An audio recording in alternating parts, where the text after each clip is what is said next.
The text message from Mom came on a Tuesday morning, right as I was helping Lucy tie her shoes for school. Need to talk, honey. Call when you can. My name is Amber, and that message was the beginning of the end, or maybe it was the beginning of something else entirely. I just didn't know it yet. I called Mom back from the car after dropping the kids off, my coffee getting cold in the cup holder. Her voice had that sugary sweetness that always meant bad news was coming. Sweetheart, I've been crunching numbers for the annual lake trip, she started, and with everything being so expensive these days, well, we just can't swing it this year. Not with all the extras. My throat tightened. Extras? You know, honey, the additional rooms, extra meals. It adds up. The extras were my children, my 10-year-old son Braden and 7-year-old daughter Lucy, who had suddenly become line items on a budget spreadsheet. I can chip in more, I offered, hating how desperate I sounded. The business is doing better now. Oh no, we couldn't ask that of you, Mom said. Besides, Edith already suggested we skip it altogether, give everyone's wallet a break.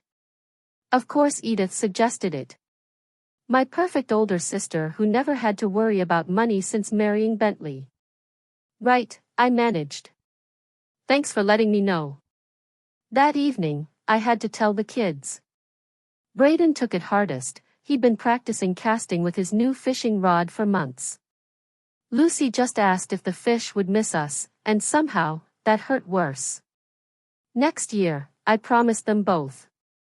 We'll definitely go next year. 3 days later, I was mindlessly scrolling through Facebook when I saw it. My hands started shaking so badly I nearly dropped my phone. There was Edith, tagged in dozens of photos, hashtag all aboard, hashtag family first, hashtag cruise life. The pictures showed everyone, Mom, Dad, Edith, Bentley, their kids, even our cousin Sarah, on the deck of a luxury cruise ship. I clicked through each photo like I was picking at a scab. There they were at the captain's dinner, dressed up and laughing. Another showed Dad teaching Edith's boys how to play shuffleboard, exactly like he used to teach me. My phone buzzed with a text from Sandra, my best friend. Are you seeing this? Call me. I couldn't call. I could barely breathe. More photos kept coming over the next week, pool parties, exotic ports, sunset dinners. Each one tagged with nauseating hashtags like hashtag blessed, hashtag family, hashtag making memories. Finally, I got a voicemail from Mom. Having such a wonderful time, sweetie. The ship is gorgeous. Wish you could see it. Maybe next time, when things aren't so tight, right? That night, after putting the kids to bed, I sat on my back porch with a glass of wine.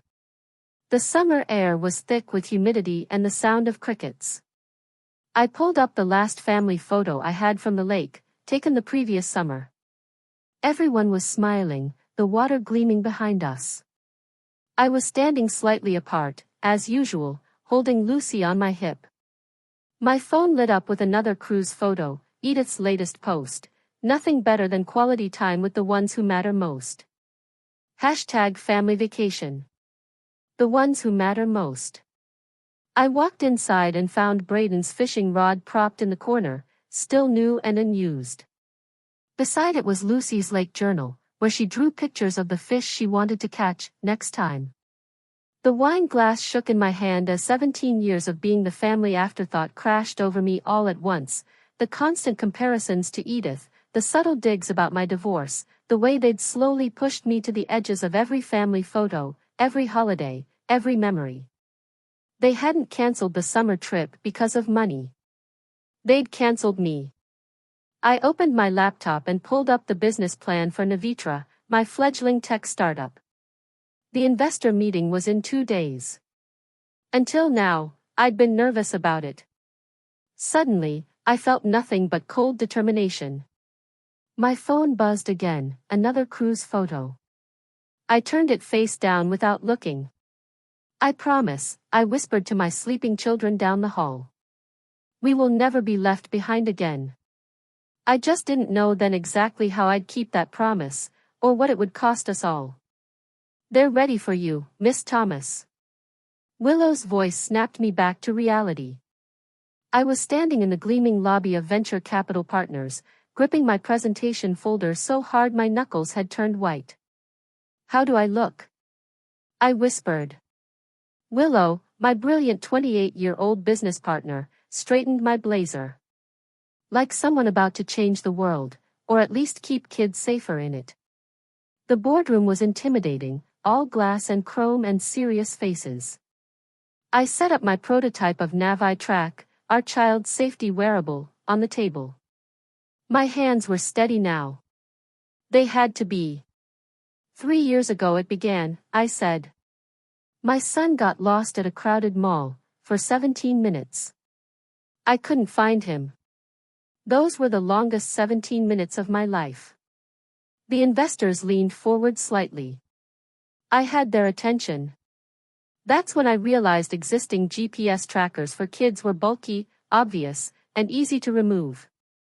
So I created this. I held up our sleek bracelet design, waterproof, tamper-proof, and disguised as a fashion accessory kids actually want to wear. Questions flew: market size, competition, manufacturing costs. I answered each one with the precision of someone who'd rehearsed in front of their bathroom mirror for months. Impressive, said the lead investor, examining our prototype. But why you? What makes you the one to bring this to market? Before I could answer, my phone buzzed. A text from Edith, Mom's birthday dinner Saturday. Bentley's booking that new French place downtown. $200 per person. You in? I silenced my phone and looked straight at the investor. Because I'm a mother who understands what parents fear most, and I'm stubborn enough to solve problems others ignore.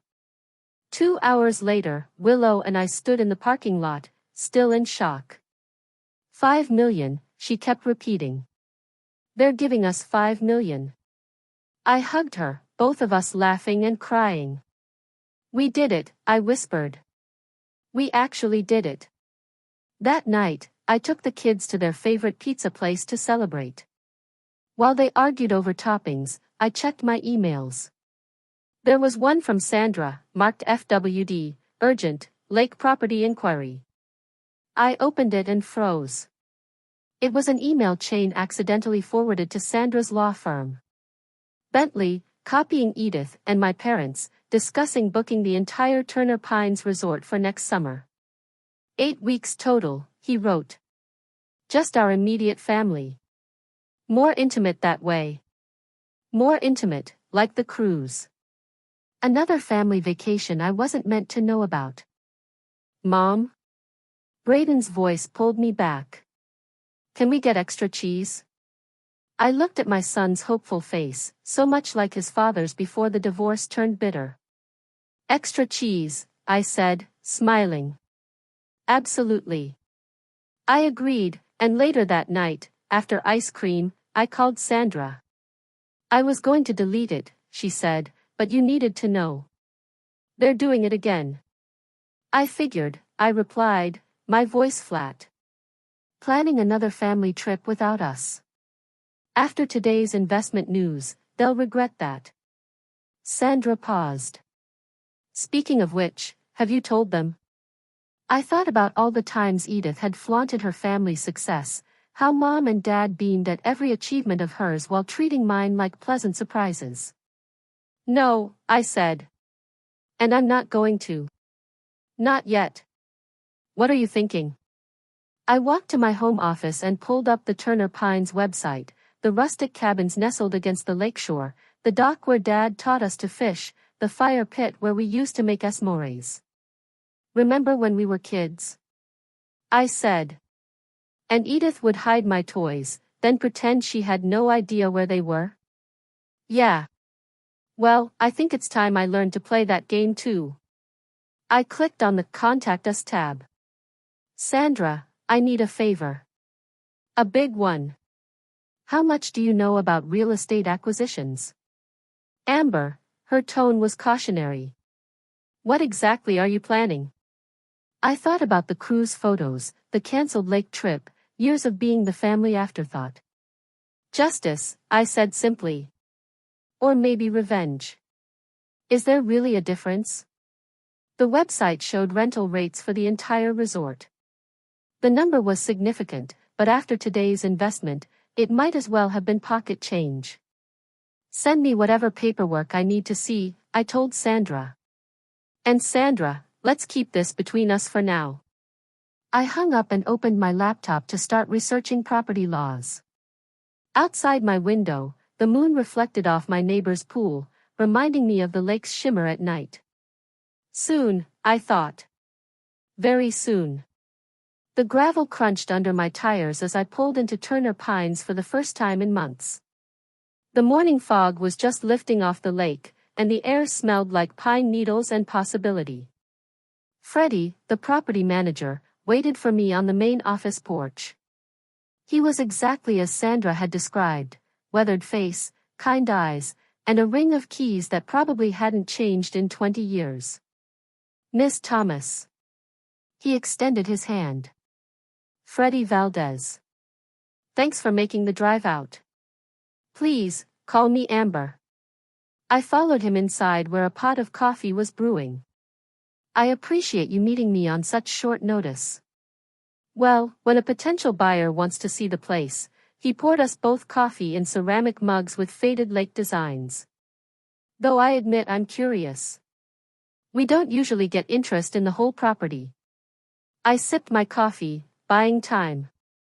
I heard there might be some long-term booking plans for next summer. Freddie nodded. Yeah, actually got a real estate agent, Bentley Little, trying to lock down 8 weeks for his family. Offering above rate too. Has he signed anything yet? Nah, just preliminary talks. Why? I pulled out the folder Sandra had prepared. Because I'd like to make an offer. Not for a booking, for the entire resort. Freddie's eyebrows shot up. The whole thing?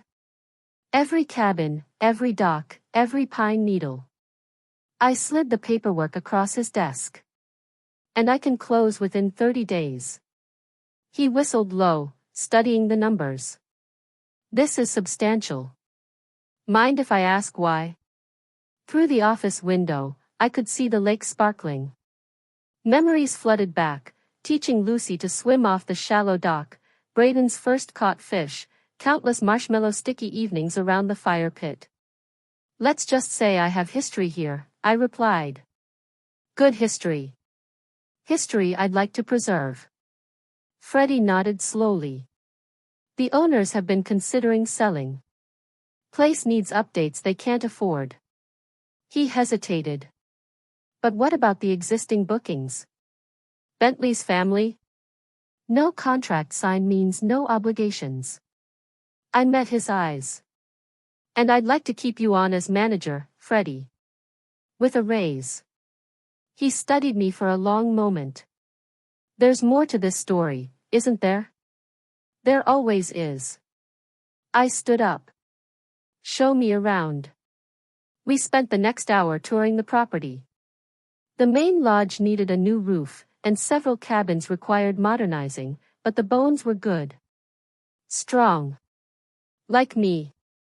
Previous owners will want to move fast, Freddie said as we walked to the main dock. Before peak season planning starts. That works for me. I pulled out my phone and texted Sandra, make it happen. Just then, my phone lit up with a FaceTime call from Edith. I almost declined it, but curiosity won out. Amber. Her perfect smile filled the screen. I've missed you so much. Where are you? That looks like, are you at a lake? Just checking out some property, I said, keeping my voice neutral.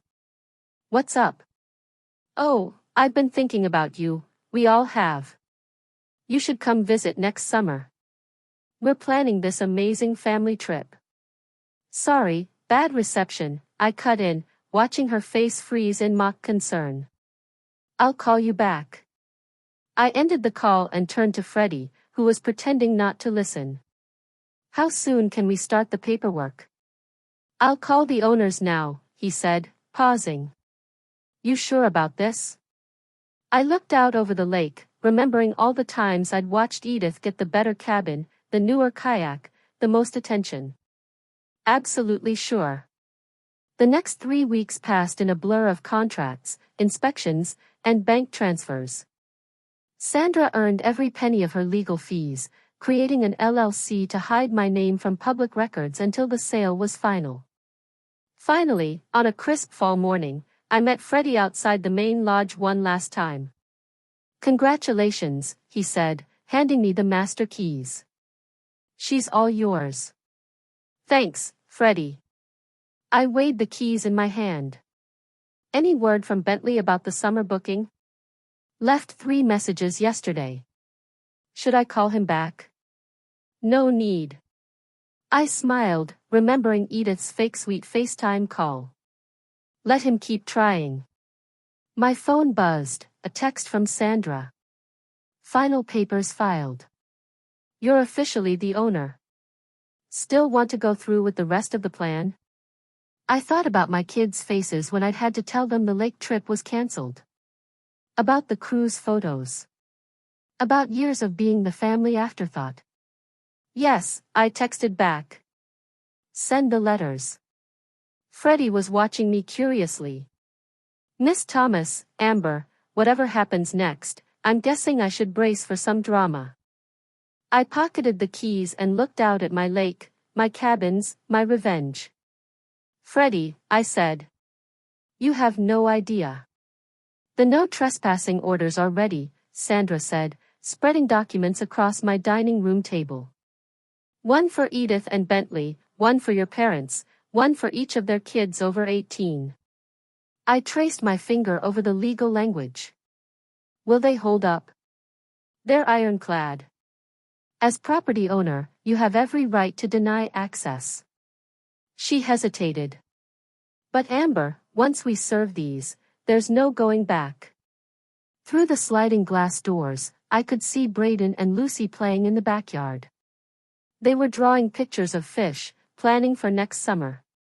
They just didn't know it yet. Did you see Edith's latest Instagram post? I pulled up my phone. Can't wait for our magical summer at the lake. #blessed, #family, #traditions continue. Sandra grimaced. She's really making this easy, isn't she? She always does. I signed the papers one by one. When will they be served? Tomorrow night. They're all having dinner at that new French place downtown. My process server will catch them right as they're leaving. My phone buzzed again. A text from Willow. Big Tech Magazine wants to interview you about Navitra. They're calling you a rising star in child safety innovation. I showed Sandra the message. Perfect timing. You're not going to tell them about the business success either? Not yet. I gathered the signed papers. Let them think I'm still struggling. It'll make this better. Later that evening, I drove out to the lake alone. Freddie had left the gate code under my name, now, owner access. The words still felt strange. I walked down to the main dock, remembering all the times I'd sat here as a kid watching Edith get Dad's attention, Mom's praise, the best of everything. The water lapped quietly against the wooden posts. My phone lit up. Mom calling. I let it go to voicemail. Honey, it's Mom. We missed you at my birthday dinner last week. Edith said she tried to reach you about it. Anyway, she's planning this wonderful summer trip for next year. I really hope you can make it work with your budget this time. We hate leaving you out. I deleted the message and dialed Freddie instead. Everything okay? He answered. Has Bentley called again about the booking? 3 more times today. Getting pretty aggressive about it. I smiled in the darkness. Good. Keep dodging him. Will do, boss. He paused. By the way, that contractor came by to quote the cabin renovations. Want me to send you the estimate? Yes. I want everything updated by spring. I looked across the lake to where the most luxurious cabin sat, the one Edith always claimed, especially cabin 7. After hanging up, I walked the property in the growing darkness. The fire pit where Dad taught Edith to make the perfect s'more while I watched from the sidelines. The shallow beach where Mom helped Edith's kids learn to swim years after refusing to teach me.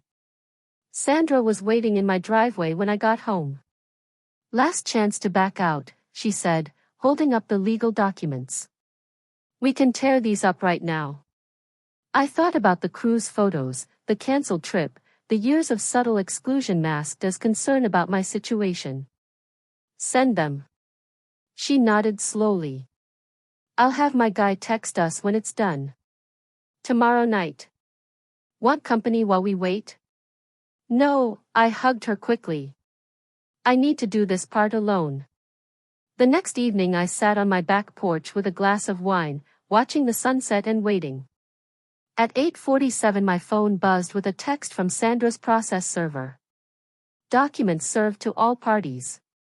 Complete success. I closed my eyes, imagining the scene, my family walking out of their expensive dinner, being handed legal papers. Edith's perfect mask cracking. Mom's confusion. Dad's silence. Bentley's impotent anger.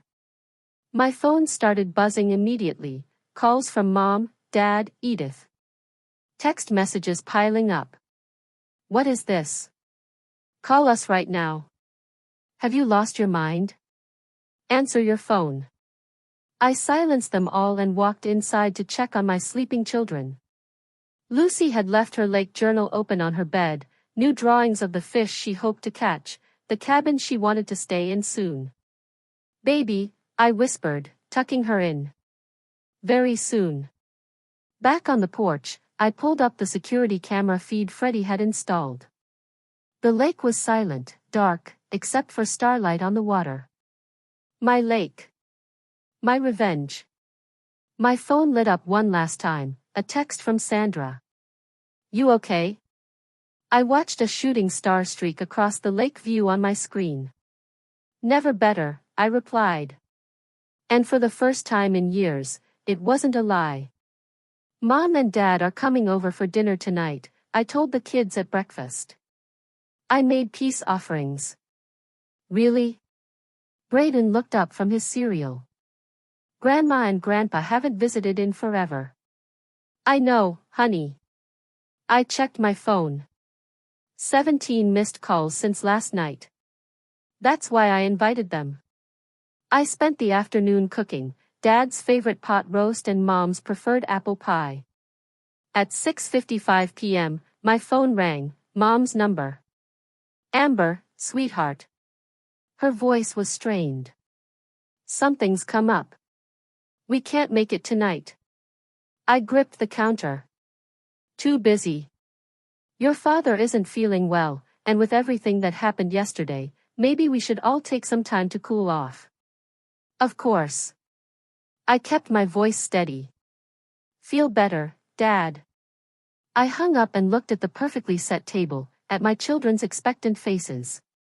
They're not coming, are they? Braden asked quietly. Before I could answer, my phone buzzed with a notification. Freddie had sent me security camera footage from the lake. I clicked play. There they were, Mom, Dad, Edith, and Bentley, having what looked like a heated discussion on the main dock. Trespassing, despite the legal orders. Edith was gesturing wildly. Bentley pacing. I forwarded the video to Sandra with the message, options. Her reply was instant. Police or private security? I watched my family arguing on my property, planning God knows what. Neither, I typed back. Not yet. Let them dig their hole deeper. My phone kept lighting up with messages. Edith had moved from texts to email. How dare you do this to our family after everything we've done for you? You ungrateful, spiteful little girl. You think you can just buy our memories? Our traditions? You're pathetic. I screenshotted the email and saved it to a folder labeled Evidence. The doorbell rang. I opened it to find a courier holding an envelope. Delivery from Mr. and Mrs. Little, he said. Inside was a formal letter from Bentley's law firm threatening legal action for emotional distress and interference with family relations. I was still reading when Lucy tugged my sleeve. Mom, since Grandma and Grandpa aren't coming, can we have pizza instead? I looked at my daughter's innocent face, then at the legal threats in my hand. You know what? Yes. And ice cream. And we're eating in front of the TV. Later that night, after the kids were asleep, I got an anonymous letter in my email. The writing style was unmistakably Dad's. You've broken this family. Your mother can't stop crying. Is this what you wanted? To hurt us all? You're not the daughter we raised. I poured a glass of wine and typed back, you're right. I'm not the daughter you raised. I'm the one you ignored. Then I deleted it without sending. Instead, I called Willow. The magazine interview is tomorrow, she said. What's our angle? Success through adversity, I replied. Single mom overcomes obstacles to protect children everywhere. And Willow, make sure to mention our company valuation. You're finally going public with the investment news. Time to show all my cards. I paused. Well, almost all of them. My phone buzzed. Another security alert from Freddie, this time showing Bentley examining the cabin locks, testing windows. Getting interesting over here, Freddie texted. Want me to confront them? No, I replied. Just keep recording. I walked to Braden's room and found him awake, looking at old lake photos on his phone. Hey buddy, I sat on his bed. Want to hear a secret? He nodded. We're going to the lake this summer. All of us. His eyes lit up. Really? But I thought. Things have changed. I smoothed his hair. I promise, you'll never miss another summer there. Does Aunt Edith know?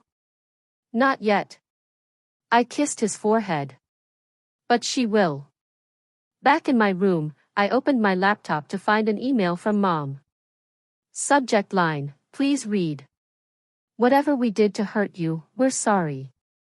But this revenge, it's beneath you, Amber. You're breaking your father's heart. Call us. Please. I closed the laptop without replying and walked to my window. The night was clear, stars bright like they always were at the lake. My phone buzzed one last time. Sandra. You okay? This is getting intense. I thought about the dinner no one came to. The legal threats. The guilt trips. The trespassing. They think I'm breaking the family, I typed back. But you can't break what was already broken. You can only rebuild it, on your terms. And these are your terms. I watched another shooting star streak across the sky. No, I replied. These are just the opening moves. Your sister just went nuclear, Sandra said, sending me a link. Check Facebook. Edith's post was already going viral in our local community. My own sister bought an entire lake resort out of spite just to keep our family from making memories there. Some people let divorce and bitterness poison their souls. Pray for her. #ToxicFamily #pray for healing. I was still reading the comments when Willow called. Have you seen the magazine article? It's trending. I switched tabs to the tech magazine's website. There it was, my face on the digital cover. Navitra CEO revolutionizes child safety, how one mother's fear became a $50 million innovation. Perfect timing, I said, watching the article spread across LinkedIn. How's the stock price? Up 40% since opening. Willow paused. Your family's going to see this. That's the point. I posted the article to my own LinkedIn with a simple message. Success isn't about who believes in you. It's about believing in yourself. Proud to protect children everywhere. #WomenInTech #perseverance. Within hours, my inbox was flooded. Old classmates. Distant relatives. Even my ex-husband, all suddenly remembering my existence. Then came the text from Dad. Just saw the news. Why didn't you tell us? We're your parents. I was composing a response when Braden walked in. Mom, can I ask you something? Always. Are we ever going back to the lake? I closed my laptop. Actually, I was thinking, how about this weekend? His eyes widened. Really? Really? Go tell your sister to pack. I texted Freddie, coming up Friday with the kids and some friends. Then I called Sandra. Time for phase 2. Gather the troops. By Friday afternoon, the lake was alive with laughter. I'd invited everyone who'd supported me through the hard years, Sandra, Willow, my divorce support group, single moms from Lucy's school. Kids splashed in the water while adults grilled on the deck. This place is amazing, Willow said, watching Lucy learn to paddle board from one of the moms. You should run summer programs here for single-parent families. Already working on it. I handed her a business plan. Starting next season. Sandra joined us, phone in hand. Heads up. Edith's post is getting attention. Local news wants to interview her about the family dispute. Let her talk. I watched Braden teaching his friend to fish. Truth has a way of coming out.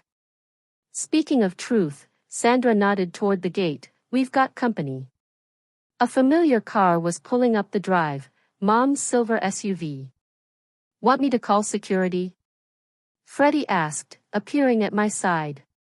No, I stood up. I'll handle this. Mom got out, looking smaller than I remembered, clutching her purse like a shield. Amber, her voice cracked. You saw the article? The business, why didn't you tell us? Would it have changed anything? I kept my voice level. Would you have canceled the cruise, included us in the lake plans? We never meant to hurt you. I gestured to the happy scene around us. Because this is what family looks like, Mom. These people showed up when you didn't. They celebrated my successes while you were busy celebrating Edith's.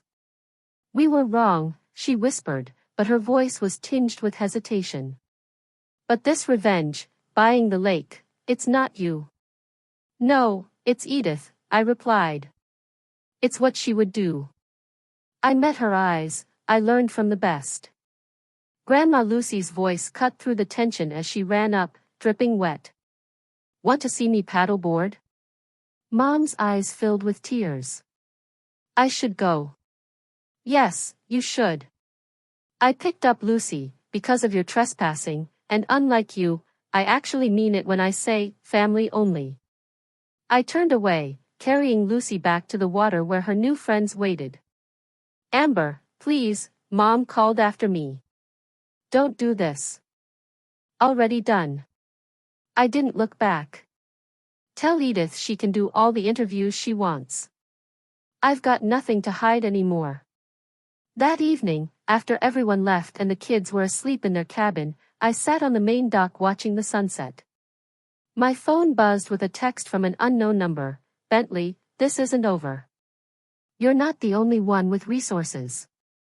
I smiled and typed back, actually, it is over. You just don't know it yet. Sandra joined me on the dock with 2 glasses of wine.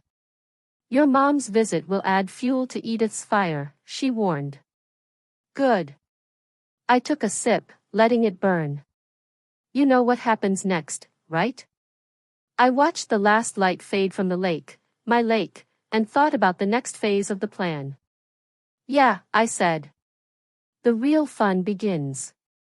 The local news van pulled up to Turner Pines just as I finished my morning coffee. Edith had finally gotten her interview, and she'd chosen to do it right at the lake's entrance. Perfect, they're here. Freddie texted. Want me to run them off? No. I replied. Let them set up, but keep recording. I watched from my office window as Edith positioned herself perfectly, the lake gleaming behind her. Mom and Dad stood off to the side, trying to look appropriately concerned for the cameras. My phone rang. Sandra, you watching this circus? Front row seat. Want me to send the cease and desist? Not yet. Let's see what she does first. The reporter was setting up when I walked outside, making my way casually to the dock. Right on cue, Edith spotted me. There she is, she pointed dramatically, her voice carrying across the water. The sister who stole our family's happiness. The camera swung toward me. I kept walking. Amber. The reporter hurried over. Care to comment on your sister's allegations? I turned, smiling my best CEO smile. Which allegations? The ones about me being bitter and toxic, or the ones about me stealing happiness? You know exactly what you did. Edith stormed over, Mom trailing behind her. I bought this place as an investment, I said, pulling out my phone. Part of Navitra's community outreach program. We're converting it into a summer camp for children of single parents. The reporter's eyes lit up. The child safety company that just hit the NASDAQ. The same? I met Edith's gaze. We're starting renovations next week. In fact, I should thank my family. If they hadn't excluded me from their plans, I might never have seen the property's potential. That's a lie. Edith's perfect mask was cracking. You did this for revenge. Honey. Mom reached for her arm. Maybe we should. No. Edith jerked away. She's trying to rewrite history. We never excluded her. She added. She couldn't afford the cruise. I finished quietly, funny how that worked out. While you were all claiming financial hardship, the reporter was scribbling frantically. Or maybe, I continued, you meant the summer booking. Bentley tried to make the one where he specifically requested that no other families be allowed on the property during your stay. Dad stepped forward, his voice soft but urgent. Amber, please. This isn't how our family handles things. No, I said, my voice calm and final. Our family handles things by pretending they're not happening, by letting Edith make all the decisions, by treating me like an inconvenience since the day I was born. Mom's voice broke. That's not true. Really? I pulled up photos on my phone. Should we go through these? The cruise pictures? The family-only dinners I wasn't invited to? Enough. Edith lunged forward, trying to grab my phone. The camera caught everything. Mrs. Little. The reporter called out.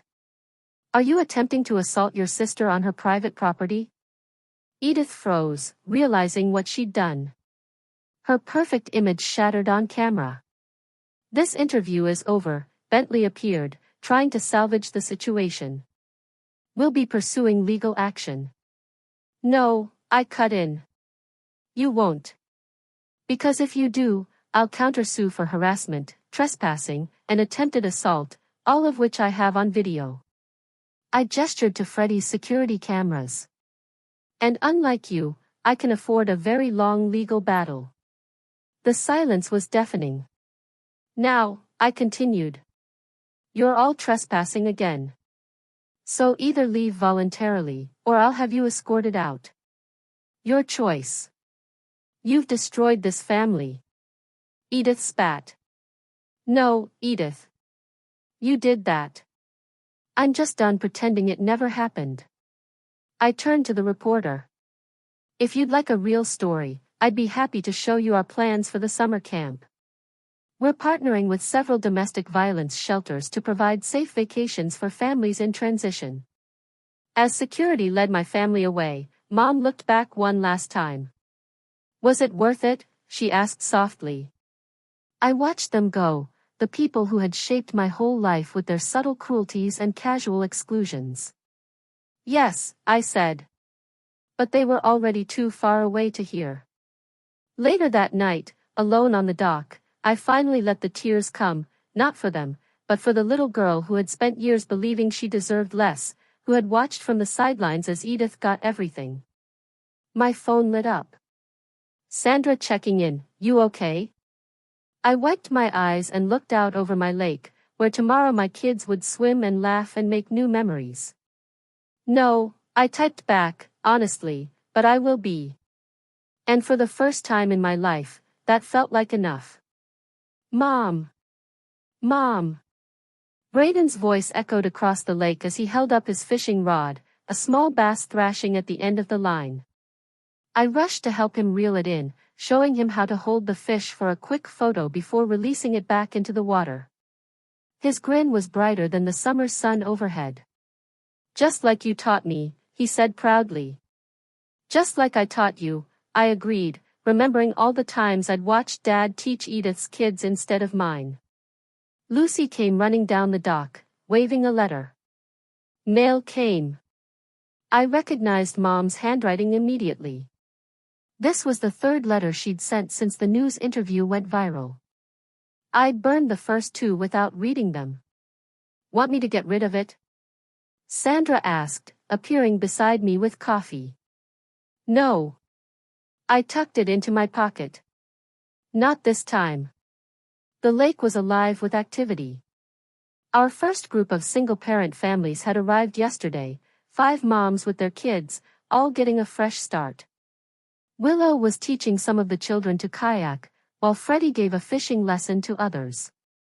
The reporter called again, Sandra said. The story about our summer program is getting national attention. Ellen wants you on her show. Let's do it. I watched a mother teaching her daughter to swim, remembering how I'd had to learn on my own. The more publicity, the better. Sandra added, Edith's gone quiet. No more social media posts. No more legal threats. She's licking her wounds. She'll be back. And when she is, I smiled. We'll be ready. That evening, after getting the kids settled in their cabin, I finally opened Mom's letter. Inside was a single photograph of me, at age 7, sitting alone on this very dock, fishing rod in hand. Her note was simple. I found this while cleaning. I don't remember who took it, but I remember that day. You caught your first fish, and no one was there to see it. I'm sorry I wasn't there. I'm sorry for a lot of things. Deep thoughts. Willow joined me on the dock, handing me a glass of wine. Just ghosts, I replied, tucking the photo away. The renovation plans are finalized, she said. Construction starts next week. You sure about converting Cabin 7? Cabin 7? Edith's favorite? The one she'd always claimed first. Absolutely. It will make a perfect community center for the families. My phone buzzed, a text from Dad, saw the news about the summer program. You've built something good here. Wish we'd seen your strength sooner. I didn't reply, but I didn't delete it either. Lucy appeared in her pajamas, clutching her lake journal. Can we make s'mores soon? We were all gathered around the fire pit, my kids, Sandra, Willow, Freddie, and our guest families. The night air was thick with the smell of chocolate and wood. Tell us a story, one of the children asked. I looked around the circle of faces, lit by firelight, at my son, confident and kind, at my daughter, drawing new memories in her journal, at these families, finding their way back to joy. Once, there was a little girl who thought she didn't deserve nice things. Later, after everyone had gone to bed, Sandra found me still at the fire pit. You never answered my question, she said. Was it worth it? I thought about Edith's public meltdown, Mom's letters, Dad's text, and the families now sleeping peacefully in cabins that once felt like forbidden territory. Look around, I said. We took something broken and made it into something beautiful. That's better than revenge. But you still got the revenge, Sandra grinned. That too. A shooting star streaked across the sky, and I remembered all the wishes I'd made on this lake as a child, wishes to be included, to be enough, to be seen. Mom! Braden called from his cabin. Can you tuck me in again? Coming, honey. I stood, brushing sand from my jeans. You know what the best revenge is? Sandra asked. What's that? Living well and making sure no other child feels as alone as I did. I headed toward my son's voice, leaving the ghosts of my past behind me in the dark, walking toward the light of something better, not an ending, but a beginning. And this time, I was writing the story.